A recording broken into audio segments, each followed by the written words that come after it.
नमस्कार विद्यार्थी मित्रांनो, स्वागत आहे तुमचं आपल्या चॅनलवरती. तर आज आपण पाहणार आहोत MPSC कंबाईन प्री 2023च्या सेट एमधील CSATचे 20 प्रश्न. यावर्षी विशेष करून सांगायची गोष्ट म्हणजे 2023 MPSC कंबाईन प्री ही गट ब आणि गट क या दोन्ही सेवांसाठी एकत्रितपणे झाली होती. त्यामुळेच पेपरची डिफिकल्टी लेवल म्हटली तर ती ब आणि क या दोन्ही परीक्षांच्या मधोमध होती. त्यामुळे साधारण CSATचे प्रश्नसुद्धा इझी ते मीडियम या लेवलचेच होते. पण MPSCने यावर्षी 20 प्रश्न विचारले, जे की आधीच्या वर्षीपर्यंत CSATसाठी 15च प्रश्न येत होते. त्यामुळे तेवढा एक सरप्रायझिंग फॅक्टर परीक्षार्थींसाठी होता आणि ज्या परीक्षार्थींना हे 20 प्रश्न वेळेत सोडवता आले, त्यांचा स्कोअर क्वालिफाईंग लेवलच्या वरती पोहोचला. सो आपणही ते ध्यानात ठेवूया आणि 20 मिनिटाच्या आत 20 प्रश्न सोडवायचा प्रयत्न करूया.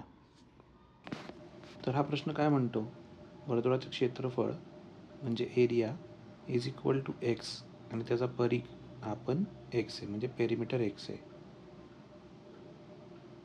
तर काय pi r square is equal to X आणि पेरिमीटर म्हणजे 2 पाय आर.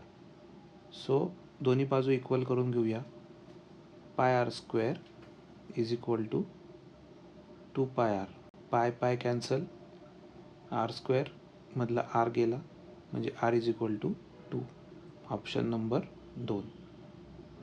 तर हा प्रश्न काय म्हणतो, एका दुकानदाराने 15 शर्ट 2340 रुपयांना विकल्यास 60 रुपये तोटा झाला. म्हणजे काय, selling price is equal to 2340. Loss झालाय कितीचा, 60 रुपयाचा. कॉस्ट प्राईस काय झाली त्यामुळे 2400, बरोबर. सो 15 शर्टची खरेदी किंमत किती येणार, 2400 डिवाइड बाय 15 किती आलं, 15 एके 15 आणि 15 सक 90, 160 रुपये, बरोबर, करेक्ट. तर हा प्रश्न काय म्हणतो, हा सिम्प्लिफिकेशनचा प्रश्न आहे. इथे आपल्याला काय करायचं आहे, नंबर आयडेंटिफाय करायचे आहेत. आपण जर पॉईंट 1ला ए असं पकडलं आणि पॉईंट नॉट 2ला बी असं पकडलं तर आपल्याला क्वेश्चन सॉल्व करायला इझी जाईल. तर काय लिहायचं इथे, ए क्यूब अधिक बी क्यूब डिवायडेड बाय पॉईंट 2 कसा लिहू शकतो आपण, 2 into point 1. So 2a bracket cube plus पुढे काय पॉईंट नॉट 4, ते कसं लिहू शकतो आपण, 2 इंटू पॉईंट नॉट 2. सो ते कसं लिहिणार आपण, 2 इंटू बी होल ब्रॅकेट क्यूब. सर आता हे सॉल्व करून घेऊया आपण. काय येतं याचं, ए क्यूब प्लस बी क्यूब अपॉन 2चा क्यूब म्हणजे काय 8, ए क्यूब प्लस इथे पण 8 बी क्यूब येणार, 8 आपण बाहेर डायरेक्ट कॉमन काढून घेऊया. सो ए क्यूब प्लस बी क्यूब कॅन्सल होऊन जाईल, बाकी काय राहिलं 1/8 विच इज 0.125. Option number 2. हा प्रश्न काय म्हणतो, 3 व्यक्तींच्या आजच्या वयाची बेरीज 72 वर्षे आहे. 7 वर्षापूर्वी त्यांच्या वयाचं गुणोत्तर 4:6:7 असं होतं. तर त्यांचं आजचं वय किती. तर हा प्रश्न आपण सरळ सरळ सोडवण्यापेक्षा ऑप्शनवरनं जाऊ, त्यावरून तो जास्त सोपा आहे. तर इथे काय करायचं आपल्याला, एक एक ऑप्शन घेऊन त्यातून 7 वर्ष वजा करायचे आणि त्यांचं गुणोत्तर 4:6:7 येते का ते बघायचं. तर बघूया. तर पहिला ऑप्शन काय आहे, 20, 30, 22. 20मधून 7 गेले 13, 30मधून 7 गेले 23 आणि 22मधून 7 गेले 15. याचं काय रेशो बनतो आहे का, नाही.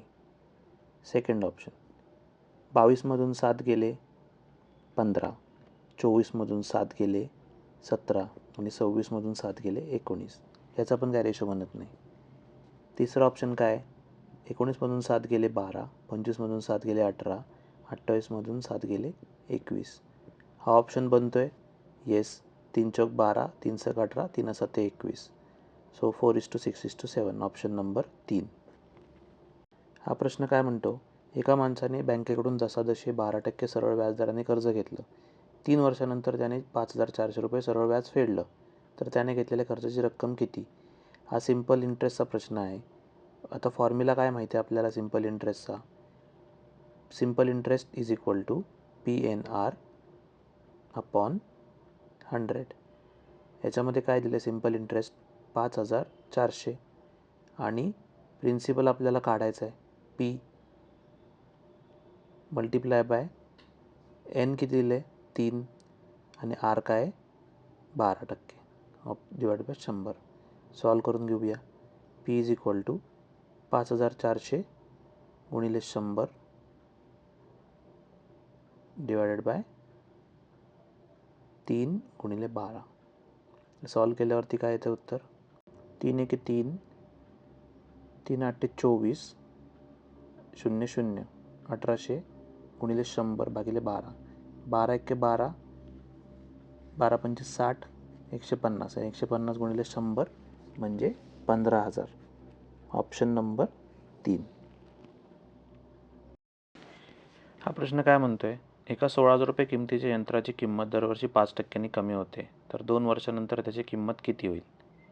तर हा प्रश्नामध्ये काय करायचं आहे आपल्याला भरपूर वेळी जाता येतं. तर इथं सिम्पलमध्ये काय करूया 16,000चे 5% किती होतात ते काढूया आणि ते 16,000मधून वजा करूया. म्हणजे 16,000चे 5% इज 16 पंचे 80 दॅट इज 800. बरोबर.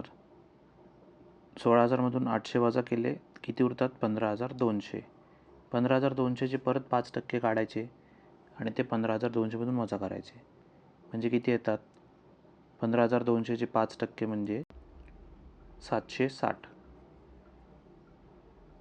15,200मधून 760 वजा केले किती उरतात 14,440. Option number 3. हा एक परत तसाच प्रश्न आहे. आगगाडीचे प्रवास भाडे 20% वाढवले पुन्हा सलग 2 महिन्यात 10% व 25% वाढवले तर सुरुवातीच्या प्रवास भाड्यात एकूण किती टक्क्यांनी वाढ झाली. तर आपण असं पकडूया सुरुवातीचा प्रवास भाडं होतं 100 तर 100मध्ये 20% वाढवले किती वाढले 120. परत पुढच्या महिन्यात 10% वाढले म्हणजे किती वाढले 120 10% 12 म्हणजे 132 आणि 132चे 25% वाढवले म्हणजे किती येणार 25 चोक 100 आणि 4 त्रिक 12 4 त्रिक 12 सो 132 अधिक 33 165. तर 100 वरून 165 पर्यंत वाढ झाली म्हणजे किती वाढ झाली 65%. Option number 1. तर हा प्रश्न बघा सिम्प्लिफिकेशनचा आहे. त्यासाठी आपल्याला बॉडमासच्या नियमांचा वापर करावा लागेल. तर काय लिहून घेऊया -5 गुणिले +8 भागिले -5 टोटल भागाकार -10 भागिले -12. बरोबर. तिकडे या साईडला सिम्प्लिफाय करून घेऊया अजून एकदा -5 गुणिले 8 त्याचा भागाकार -5 टोटल त्याच्या खाली पूर्ण -10 छेद -12. साईन कॅन्सल करून घेऊया प्लस प्लस प्लस. सो आता 5 5 गेले त्यानंतर एकदा परत सिम्प्लिफाय करून घेऊया 8 गुणिले आता हे 12 अंशात येतील आणि 10 छेदात राहतील 12 अंशात गेले 10 छेदात राहिले. बरोबर.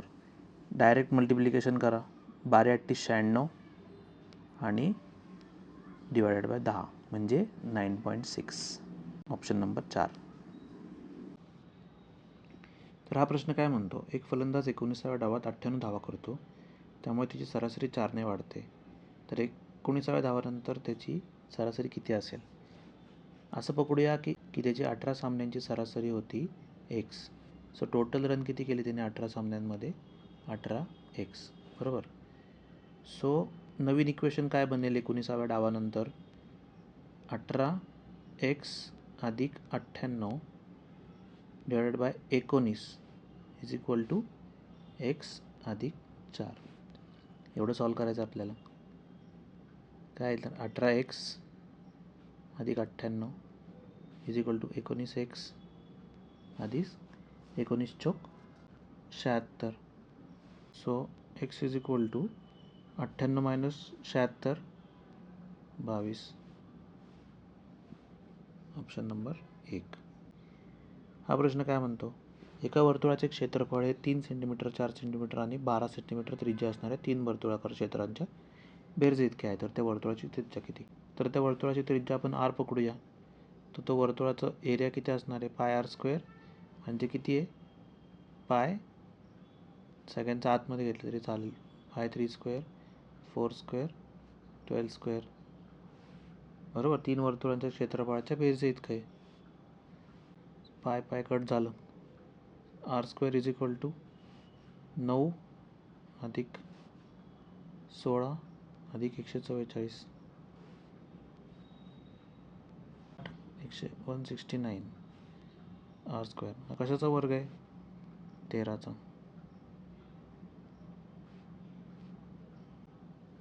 Option number 3. तर प्रश्न काय म्हणतोय, बुद्धिबळाच्या पटावर किती चौरस असतात? आपल्याला माहिती आहे की बुद्धिबळामध्ये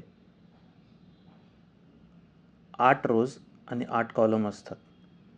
प्रत्येक रोमध्ये एक एक युनिट जर पकडलं तर तसे 1/1चे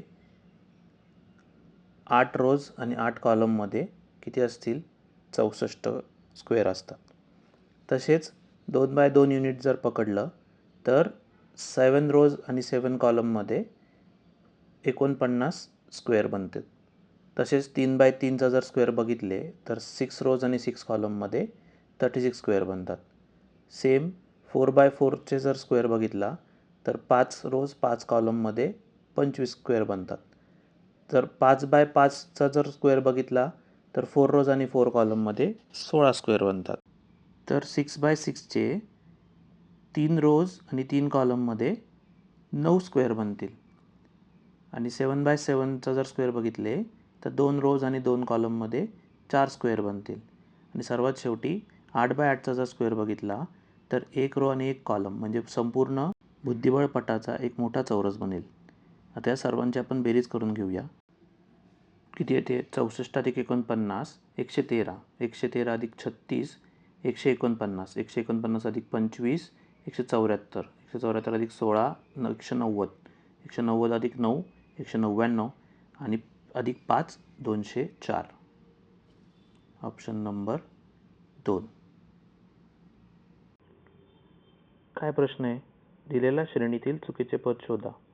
लिहून घेऊ. 15 21 24 30 32 39 आणि 51. तर सुरुवात पहिले आपण यातले फरक काढून बघूया.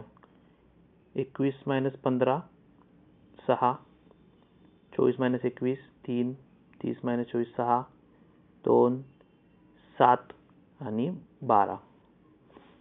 काय लागतंय का, नाही. जर इथे आपण बघितलं तर 3 नी भाग जातोय संख्यांना. 3 5 15, 3 7 21, 3 8 24, 3 10 30, 32 ला नाही जाते, 13 त्रिक 39 आणि 17 त्रिक 51. सो आपल्याला इथे एक ऑप्शन मिळून जाते 32. Option number 4. 2 विधाने 2 अनुमाने दिली आहेत, यातील योग्य पर्याय निवडा. सर्व शिक्षक कलाकार आहेत. सर्व शिक्षक कलाकार आहेत. काही कलाकार आनंदी राहतात. आनंदी राहतात. ठीक आहे, सर्व शिक्षक आनंदी राहतात असं काय वाटत नाही. जे आनंदी राहतात ते सर्व कलाकार असतात असं पण नाही आहे. सो क आणि ड दोन्ही असत्य. Option number 3. सेम प्रश्न 24ला आला होता. पकडू. अंकिताच्या आईचे वय तिच्या वयाच्या 2.5 पट आहे अंकिताच्या, म्हणजे 2.5 ऑफ अंकिता. आणि तिच्या भावाचे 4 पट आहे, m is equal to 4 of brother of Ankita. त्यांचे एकूण वय a plus b plus m is equal to 66. ठीक आहे, या 3 इक्वेशनमधून आपण ए आणि बीचं पण रिलेशन काढू शकतो या दोघांमधून. So 2.5 a is equal to 4 b. दोन्हीकडे मल्टिप्लाय करू 2 2 नी, तो 5a is equal to 8b. So a is equal to 1.6b.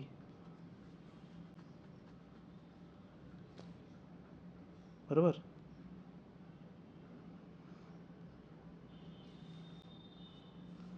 a is equal to 1.6b. तो सगळ्याला त्याच्यामध्ये कन्वर्ट करूया.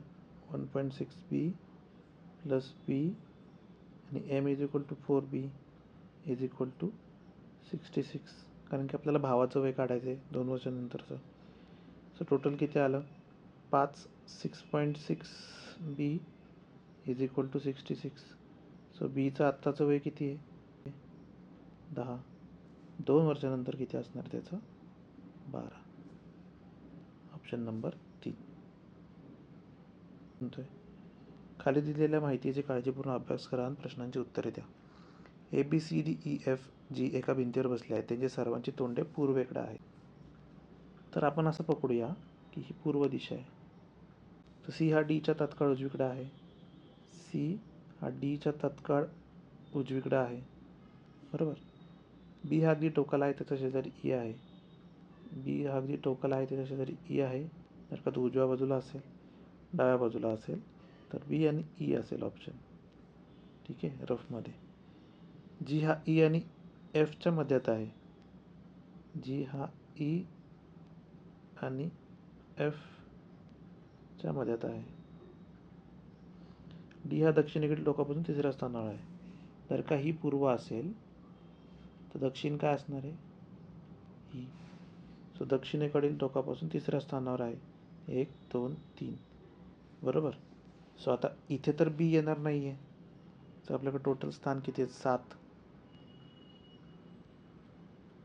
आपल्या 2 जागा फिक्स झाल्या. B E इथं फिक्स झाली. बरोबर. आणि G हा E आणि Fच्या मध्यात आहे. इथे काय येणार? E F G हे फिक्स झालं. मग इथं काय राहिलं? A. तर Gच्या उजवीकडे कोण बसला आहे? F. Option number 4. तर हा प्रश्न काय म्हणतोय? जर 2016 या वर्षी आंतरराष्ट्रीय योगा दिन मंगळवारी असेल तर त्याच वर्षी राष्ट्रीय विज्ञान दिन कोणत्या वारी आला असेल? तर आता असे प्रश्न सोडवण्यासाठी हे खूप महत्त्वाचं आहे की आपल्याला माहिती असेल की आंतरराष्ट्रीय योगा दिन कोणत्या दिवशी आहे आणि राष्ट्रीय विज्ञान दिन कोणत्या दिवशी आहे. जर का तुम्हाला ते दिवस माहिती नसतील तर हा प्रश्न सोडवण्यात काहीच अर्थ नाही. तर आंतरराष्ट्रीय योगा दिन आहे 21 जून आणि राष्ट्रीय विज्ञान दिन आहे 28 फेब्रुवारी. 21 जून आहे मंगळवारी त्यांनी दिल्याप्रमाणे आणि 28 फेब्रुवारी आपल्याला काढायचं आहे. तर आपल्याला इथं कॅल्क्युलेट काय करायचं आहे की दोन्ही दिवसांच्या मध्ये किती दिवस आहेत ते कसे मोजायचे. 28 फेब्रुवारी नंतर आहे 2016. सो 29 फेब्रुवारी येणार 1 अधिक मार्चमधले 31 दिवस अधिक एप्रिलमधले 30 दिवस अधिक मेमधले 31 दिवस आणि 21 जूनपर्यंतचं टोटल किती झाली? 32 62 93 आणि 114. याला 7ने भागायचं आणि बाकी किती येते त्याच्यावरती आपलं उत्तर असणार. याचा भागाकार किती आहे? 7 एके 7 उरले 44, 7 सकम 42 आणि बाकी राहिली 2. बाकी 2 म्हणजे काय? मंगळवारपासून 2 दिवस मागं जायचं म्हणजे काय? सोमवार आणि रविवार. आपला ऑप्शन आहे 3.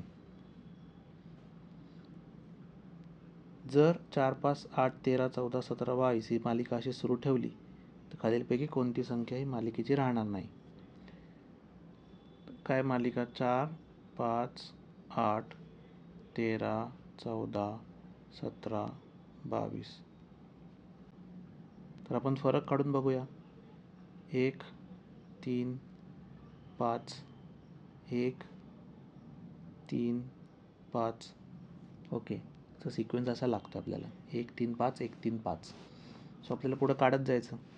22 नंतर परत 1 23, 3, 26, 5, 31 आलं. परत 32, 1, 3, 35, 5, 40. त्याच्यामध्ये काय नाही आहे? 33 नाही आहे. बाकी सगळे आहेत. Option number 3. तर हा प्रश्न काय म्हणतोय, जर अनआयडेंटिफाईड या शब्दाची सर्व अक्षरे वर्णमालेनुसार लावली असतील तर किती अक्षरांची स्थिती अपरावर्तित राहील. म्हणजेच काय, तर अनआयडेंटिफाईड या शब्दामधील सर्व अल्फाबेट्स आपण अल्फाबेटिकली लावून घेऊया. UNIDENTIFIED,